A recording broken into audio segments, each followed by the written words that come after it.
Naaalala niyo ba siya? Star player ng Letran Knights na naging parte ng 2005 championship sa NCAA. Isa sa maraming star player sa amateur rank na hindi naging matagumpay pagdating sa professional rank. Pero makikilala at mamahalin ng nakakarami sa kanyang makulay na pagganap sa mga role niya sa showbiz industries. May taas na 6'9", center position, tubong Kalapan Oriental Mindoro, Laking Maynila.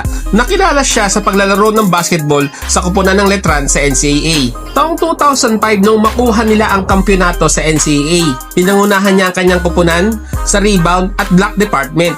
Kaya din niyang umiscore ng double digit sa mga panahon na yon. Taong 2006 nung maglaro siya sa liga ng PBL sa koponan ng Toyota Otis Letran bago tumulak sa PBA Trap sa nasabing taon. Kinuha siya ng koponan ng Token Tex bilang kanilang 8th overall pick. Sa PBA, naging bench player. Madalas pinapasok lamang siya kapag garbage time na.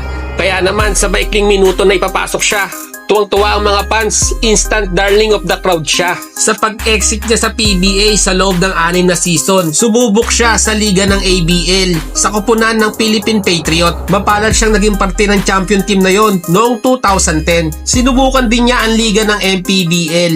Naglaro siya sa mga koponan ng Mandaluyong, Valenzuela at Pasig. Sa kasalukuyan, ang dating darling of the crowd sa paglalaro ng basketball ay kinagigiliwan ng marami ngayon sa pelikula at telebisyon. Ano mga tol, naalala nyo ba siya?